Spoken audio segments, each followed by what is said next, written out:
여러분과 저에게 가장 가까이 오셔서 우리의 마음이 아플 때, 상처 입어 상할 때 고치시는 하나님, 우리 하나님이신 것을 믿습니다.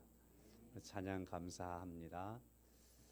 오늘은 본문을 중심해서 다니엘서 5장 전체를 우선 중심해서 하나님의 기준에 미달한 벨사살이라는 제목으로 말씀을 드리도록 하겠습니다. 제국, 성경에 나타나는 제국들이 있지요. 성경 배경으로 해서 본다면 아수르 제국, 바벨론 제국, 헬라 제국, 페르시아 제국, 헬라 제국, 로마 제국, 이러한 제국들이 기원전에 있었음을 우리가 알 수 있습니다.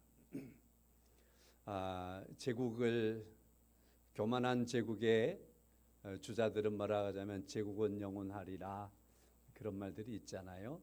그럼에도 불구하고 제국이 오래가지 못하고 무너지고 멸망하는 것을 성경을 통해서 볼 수 있습니다. 어떻게 저렇게 어마어마한 나라가 멸망할 수 있을까? 그렇게 생각을 하지만 그럼에도 역사에 계속 진행된 과정 속에서 많은 제국들이 일어났다가 역사의 뒤편으로 사라지곤 하지요.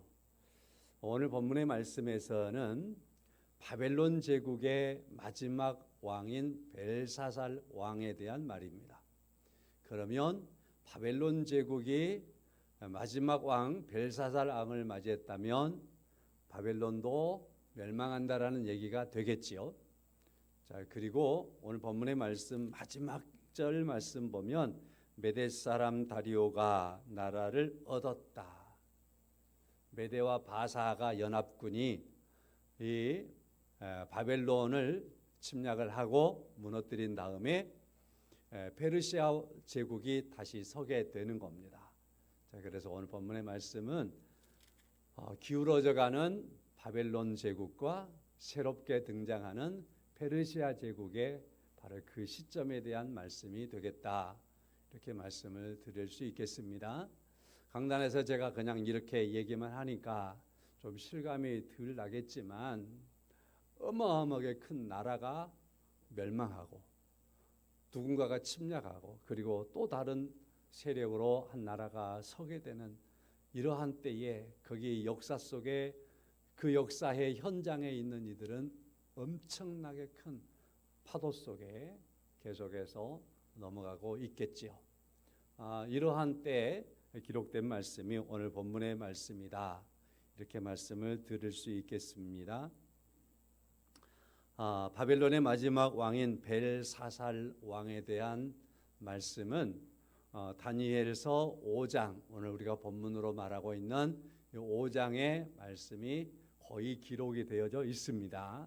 그래서 많은 이야기는 아니겠지만 그러나 본문을 통해서 우리가 벨사살 왕을 우리가 비춰보고 이에 대한 말씀을 들춰내 보면 이 바벨론이 왜 멸망을 했는가라고 하는 원인을 만나볼 수 있겠죠. 그 원인에 대해서도 말씀을 함께 드리도록 하겠습니다. 결론적인 말씀부터 드려본다면 이 벨사살은 나라가 망할 만큼 통치했다, 이런 왕이거든요. 능력이 없었다, 이렇게 보면 되겠지요. 자, 그러나 또 우리가 성경으로 조명을 해본다면, 여러분과 저는 성경을 통해서 보는 사람들이니까 성경적인 측면에서 보면 바벨론의 마지막 왕이었던 벨사살 왕은 하나님을 경외하지 않은 것과 그리고 교만함이라고 하는 특징이 있습니다. 하나님을 경외하지 않았다라고 하는 것과 교만했다라고 하는 특징이 바벨론이 멸망하게 되는 원인이 되었다라고 하는 겁니다.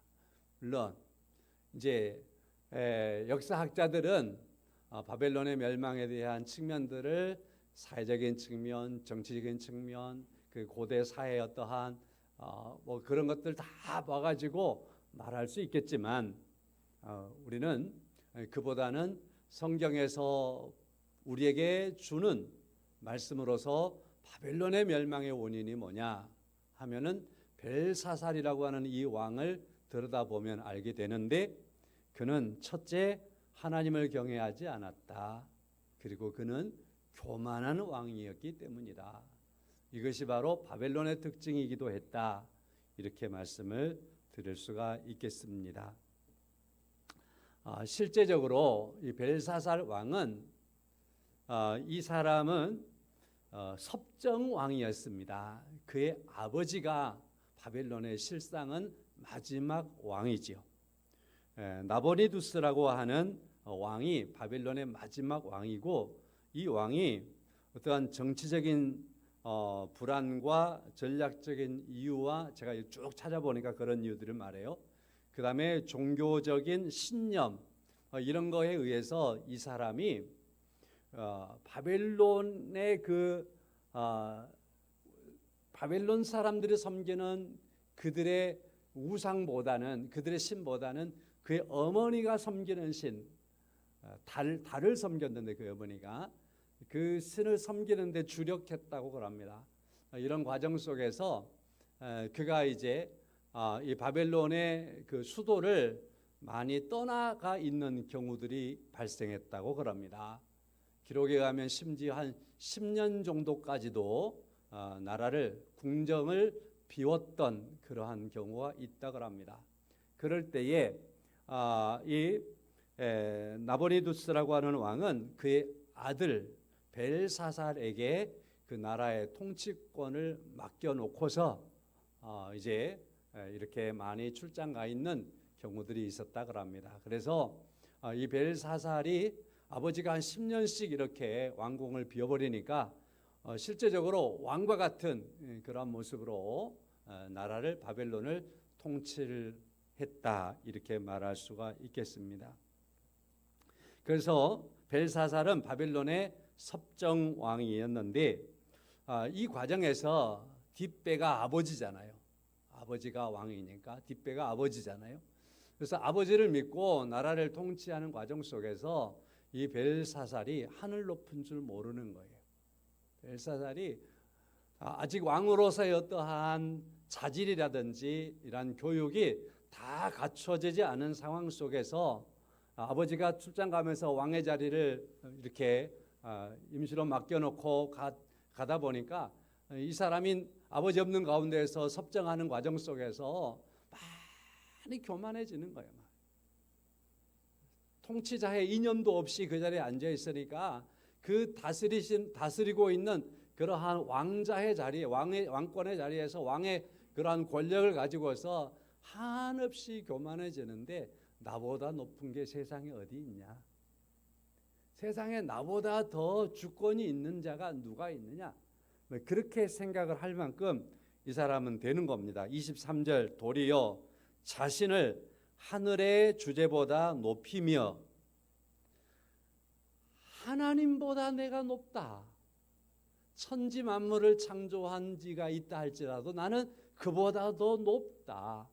그렇게 스스로 생각할 만큼 이 벨사살 왕은 아주 교만해졌던 것입니다. 자, 그래서 아버지가 비어 있는 동안에 그가 통치하면서 이 사람은 큰 잔치를 여는 거지요. 국정의 잔치를 여는 겁니다.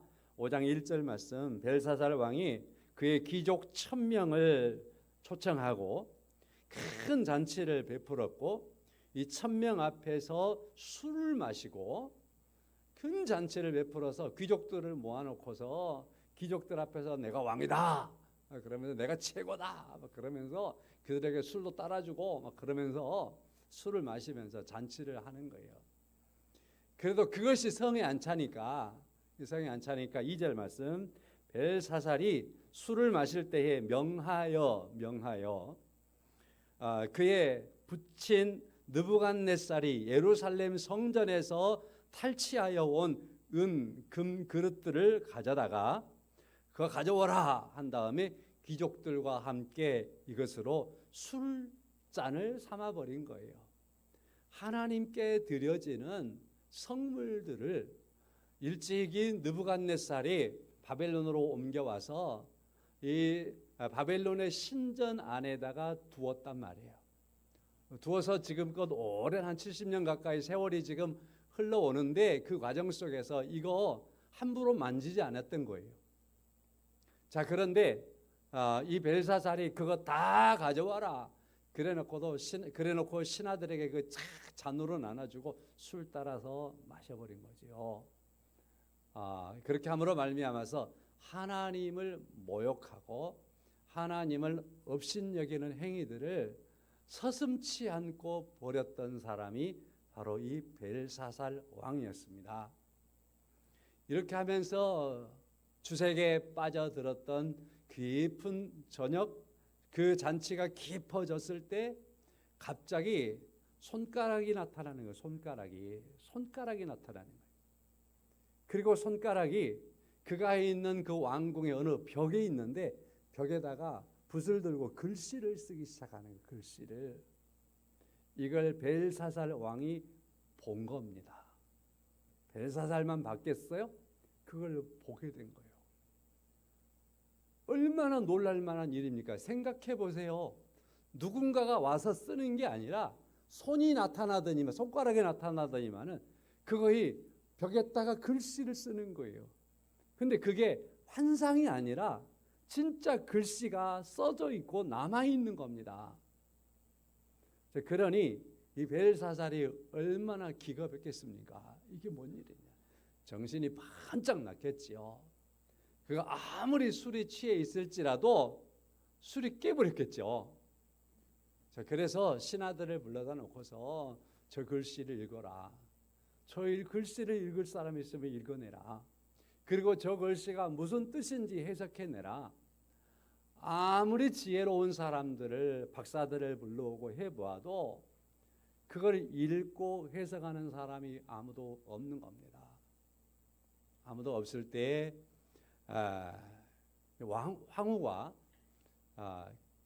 벨사살의 황후였겠죠. 그가 벨사살에게 느부갓네살 왕 시절에 꿈을 해석하기도 하고 아주 지혜로웠던 사람이 있는데 그가 다니엘입니다. 유대 사람 다니엘입니다. 그는 하나님의 그 신의 영이 그에게 가득한 사람입니다. 다 못 읽어도 그 사람은 읽겠고 저걸 아무도 해석을 못할지라도 아마도 다니엘이라면 충분히 해석해낼 수 있을 겁니다. 다니엘이 기억되는 거지요. 그러니까 이 벨사살은 그 유명했던 다니엘을 기억하지 못하는 거예요. 다니엘은 하나님의 사람이잖아요. 그 말은 곧 이 사람이 그만큼 하나님을 거역한 사람이었다라는 거지요. 하나님의 역사를 무시했던 사람이라는 것을 반증해 주는 거지요. 다니엘을 불러오는 겁니다. 다니엘에게 저 글씨가 뭐냐라고 하는 것을 물을 때 그가 말합니다. 네가 저 글씨를 읽고 해석만 한다면 이 나라에서 세 번째 가는 사람으로 너를 세워주겠다. 그리고 많은 것을 보상하겠다. 자, 그럴 때에 다니엘이 말하죠. 나는 아무것도 바라지 않습니다. 왕이 주겠다 그런 그 많은 보상은 다른 사람이나 주시고요. 그럼에도 불구하고 나는 저 글을 읽고 반드시 해석을 해드리겠습니다. 라고 하는 거죠. 그러면서 이런 말을 먼저 했습니다. 왕께서 아시는 바와 같이 느부갓네살 왕이 있지 않습니까? 그 사람이 이 바벨론이라고 하는 나라를 세웠지 않습니까?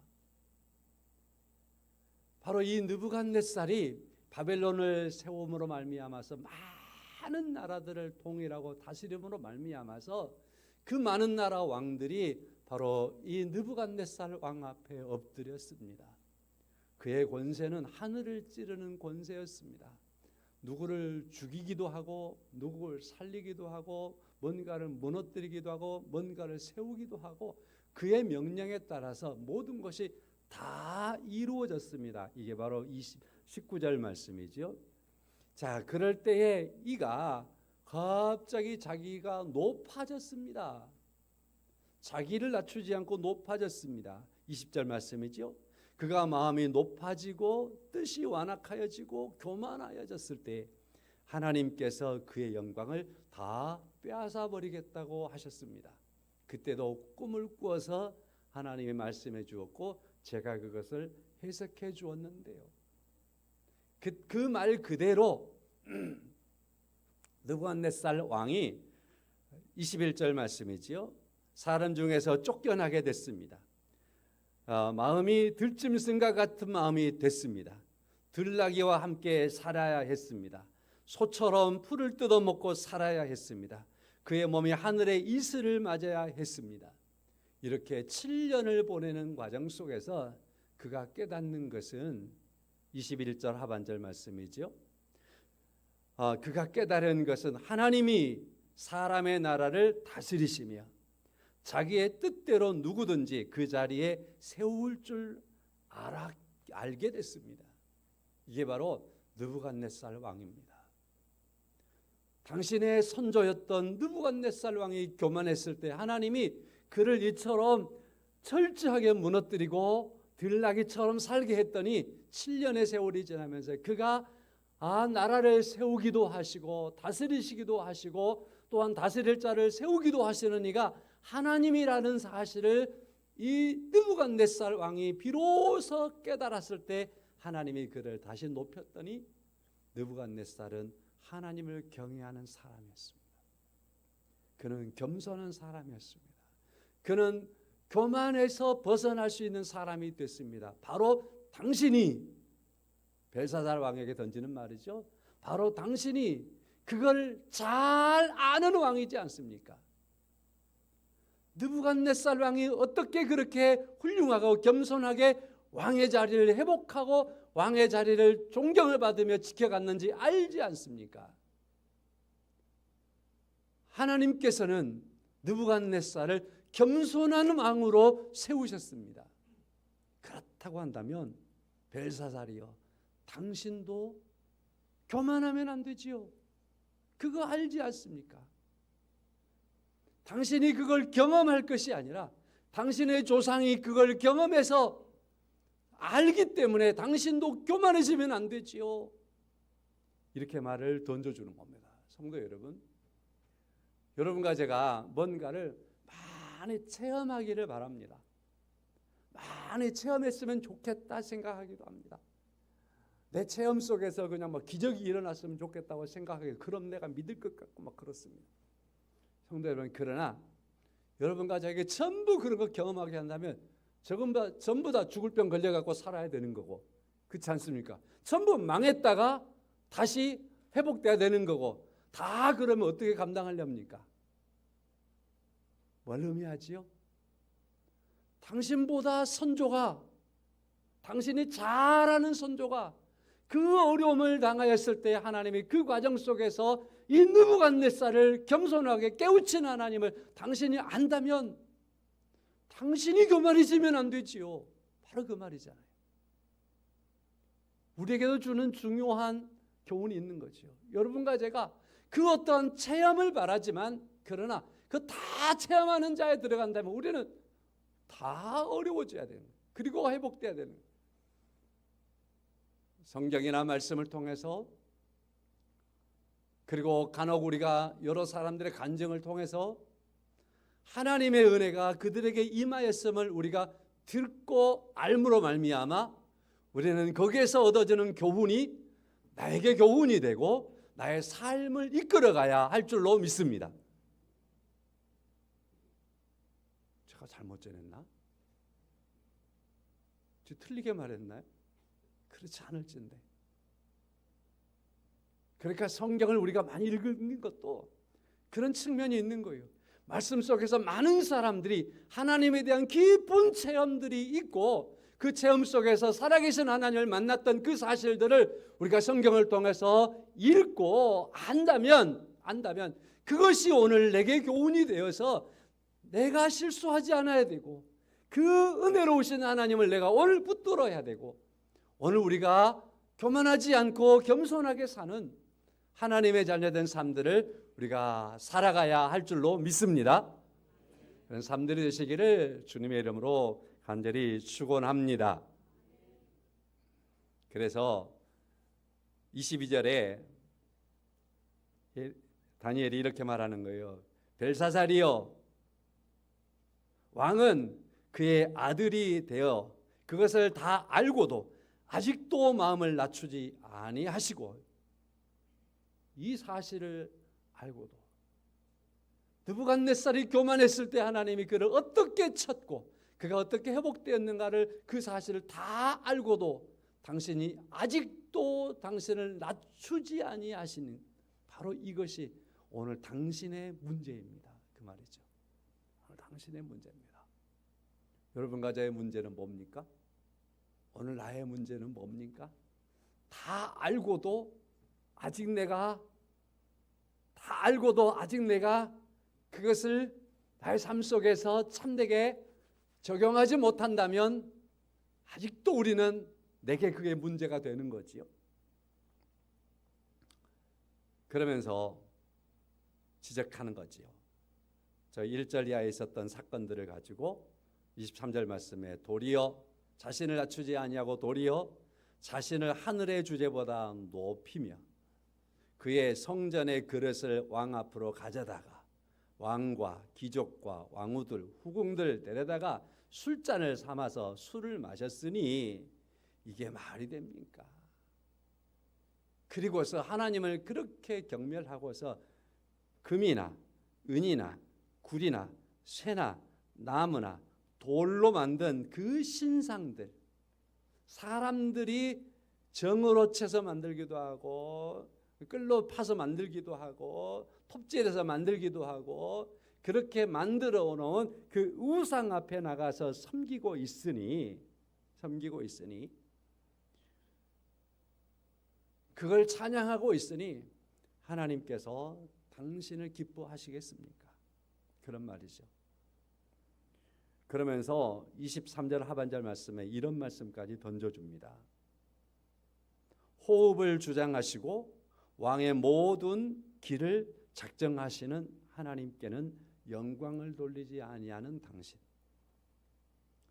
호흡을 주장한다는 말은 당신의 죽고 사는 것을 하나님이 주장하고 계실진데 그 하나님께 영광을 돌리지 않고 당신의 모든 길, 가야 하는 그 모든 길을 작정하시는 이가 하나님이신데 그 하나님을 영화롭게 하지 않고 그 하나님을 멸시하는 당신에게 하나님께서 손 하나를 보내서 글을 쓰게 하셔서 저 글이 지금 그래서 써진 겁니다. 그래서 저 글을 하나님이 쓰신 겁니다. 당신의 그 태도, 그 모습, 그 삶, 그것 때문에 하나님이 지금 이걸 쓰셨는데요. 메네 데겔 우바르신이라고 하는 말입니다. 이 말은 바로 그 말입니다. 그러면서 하나하나 이 해석을 해 주었습니다. 26절 이하에서 해석하면 메네는 하나님이 지금껏 당신의 그 행위 하나하나를 하나님께서 다 세고 세웠다라는 의미입니다. 메네라고 하는 말은 메네. 성도 여러분, 여러분과 저의 모든 삶을 하나님께서 하나하나 세고 계속해서 다 세고 알고 계신 줄로 믿습니다. 세고 알고 계십니다. 두 번째, 그리고 데겔이라고 하는 말은 하나님께서 원하시는 그 하나님의 어떠한 기준이 있을 때인데 거기에 당신을 달아보았습니다. 우리가 하나님의 기준에 미달하지 않은 사람이 어디 있겠습니까마는, 그러나 하나님께서 진노하실 만큼의 그렇게 미달해서는 안 되겠지요. 우리가 죄인이라서 우리가 하나님, 거룩하신 하나님의 어떠한 뭐에 이르기까지 우리가 장성한다는 것은 이 땅에서 우리가 그걸 다 이룰 수는 없을 겁니다. 그래서 계속해서 자라나는 삶 속에 있기 때문에 오늘은 어제는 어제보다 오늘은 더 성장하고 더 자라야 되고 내일은 오늘보다 더 성숙해져야 할 줄로 믿습니다. 주님 앞에 섰을 때까지 계속해서 자라가야 되겠지요. 자, 그런데 이 벨사살 왕은 하나님의 기준에 보았을 때 미달했다, 부족했다라고 말하고 있는 거지요. 부족했습니다.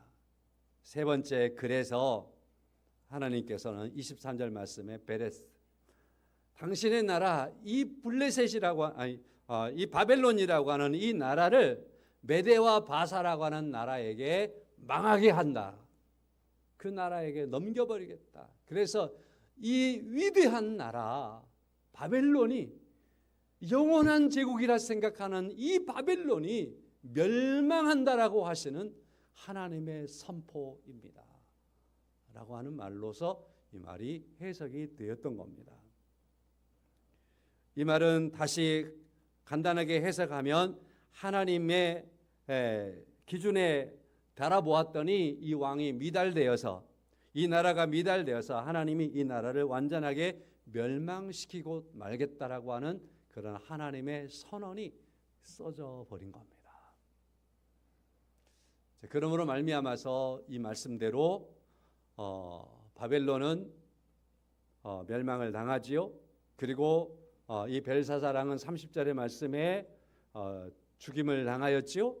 그리고 31절 말씀에 메대 사람 다리오가 이 나라를 얻었다. 그렇게 말씀하고 있습니다. 이렇게 해서 바벨론이라는 나라는 역사의 뒤안길로 사라지게 되었고 페르시아라고 하는 제국이 지금 이렇게 일어나게 되었다라고 하는 그런 말씀이 되겠습니다.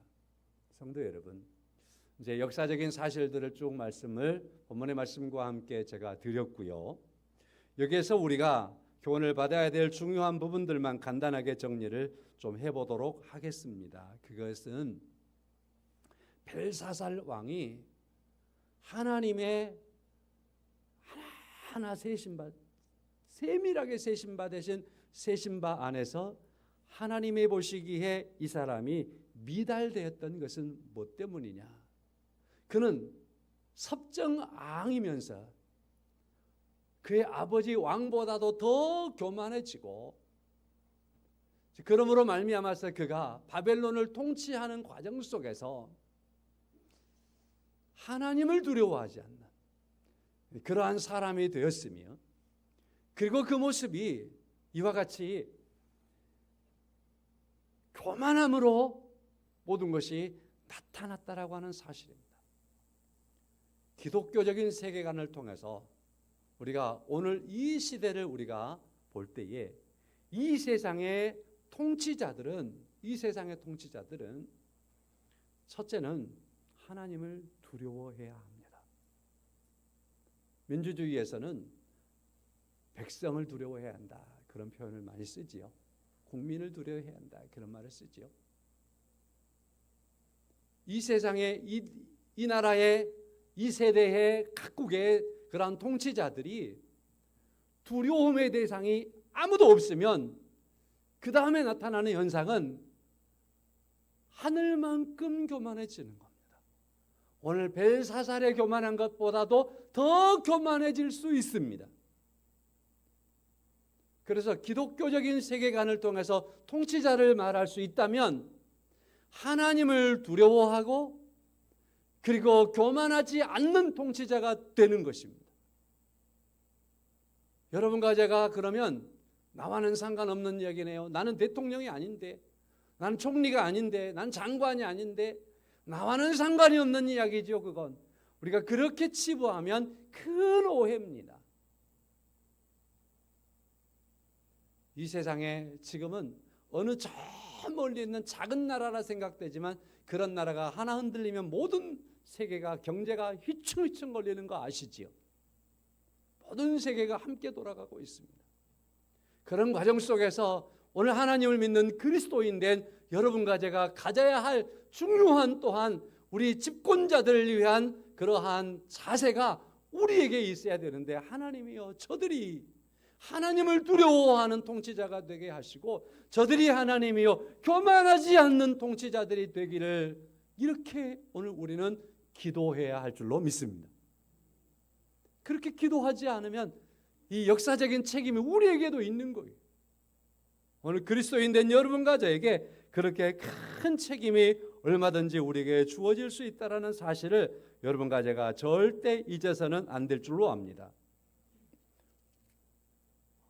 느부갓네살의 고백을 한번 제가 읽어드릴게요.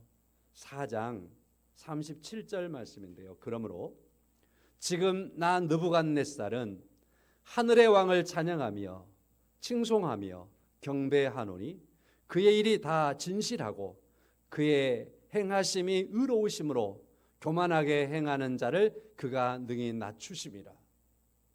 이게 바로 느부갓네살 왕이 가지고 있는 하나의 신념이 됐습니다. 이 사람은 분명히 이방 나라 왕입니다.